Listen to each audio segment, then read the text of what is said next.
The truth about the state, it wasn't always like this. Let's look back in time.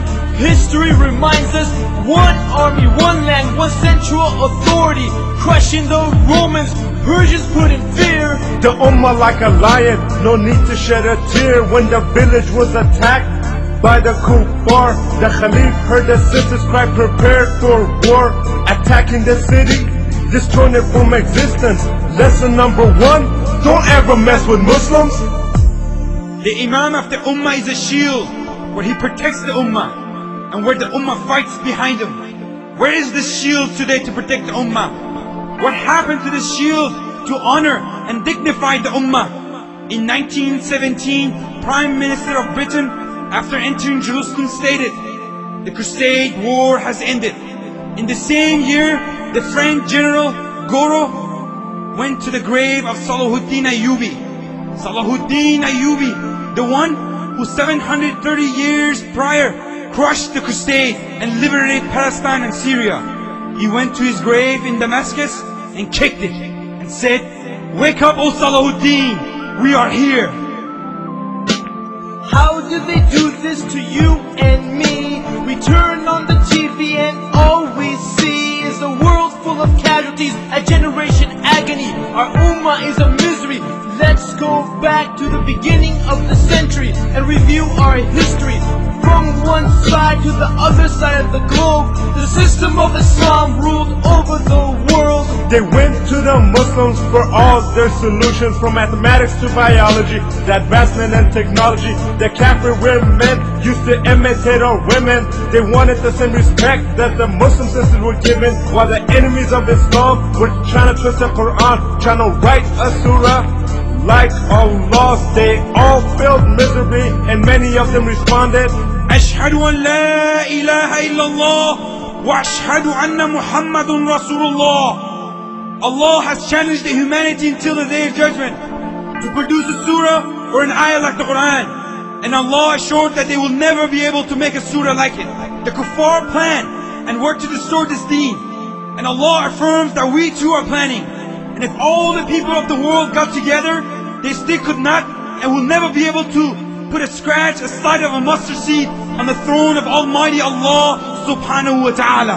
After failing on the battlefield, the kuffar got together and decided to yield. They said we must change the way the Muslims think. And sure enough, the Muslim Ummah began to sink.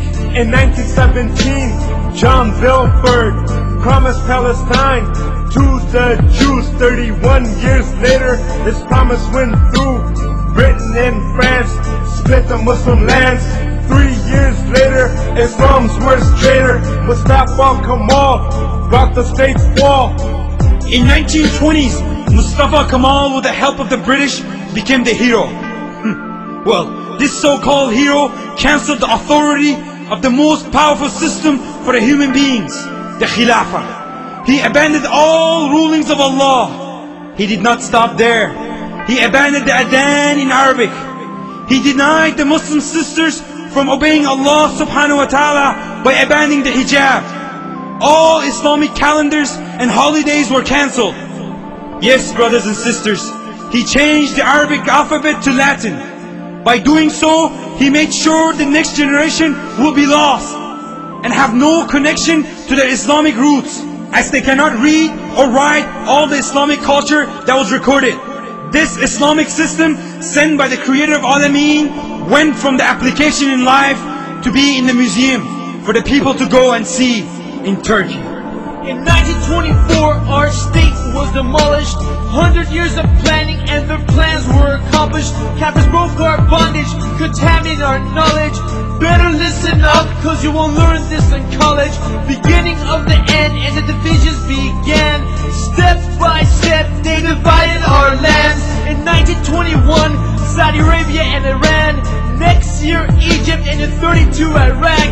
In 1945, Jordan, Indonesia, Lebanon and Syria. 2 years later, the division of India, the Muslims took a stand and demanded the ruling of Islam. So they gave them Pakistan, but it was only an illusion, a false resolution, far from a solution. In 1948, the Jews established their Israeli state. In 1901, the Kuffar went to Sultan Abdul Hamid II and offered to pay a tremendous amount of money to the Islamic State for Palestine. Sultan Abdul Hamid II replied, "I am not going to give 1 inch of Palestine to the Jews, as Palestine is not mine to give, but it belongs to the Ummah, and Ummah have shed blood to defend this land.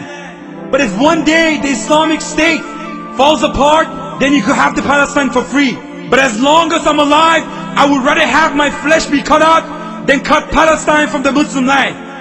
I will not allow any carving while we are alive." 1960s, Somalia, Nigeria, Kuwait and Algeria. In 1964 came the PLO. Yasser Arafat, the US scarecrow. A great decline in 1969 when the West was training Muslim scholars for hire. Jews were setting Al-Aqsa Mosque on fire. Let's recall 1970 for those who don't remember. That was the year that we had Black September. The King of Jordan and Yasser Arafat began their plot. Shot after shot, Muslim blood spilled as innocent Muslims were killed. Communism attacked, but Muslims fought back. The sincere Mujahideen of Afghanistan fought and pushed back the Russians. And then they started to fight among themselves. Khomeini became in power with the promise of ruling and raising the Ummah to the level of dignity. But his promise never went through. Soon after, Iran and Iraq went to war, and millions of innocent Muslims died. For 10 years, Muslims killed Muslims. Over what? What else? The agenda of the West. At the end, there were no resolutions. Today, Iran is very much open to democracy and reformation, and the Muslims in Iraq continue to suffer. Subhanallah, where is the Amir of the Ummah? Another decade gone, but we still don't have Islam. Take a look at the Gulf and the killings of Saddam. Over 1 million Muslims died, but no one answered their cries. In the 1990s, the Muslim genocides, Bosnia, Kosovo, Chechnya, Dagestan. Bring back Islam, bring back Islam, bring back Islam, bring back Islam. It's the year 2000 and nothing has changed. Past generations age, let's write the next page. It's time for us to change. It's up to you and me. Either we make history or we become history.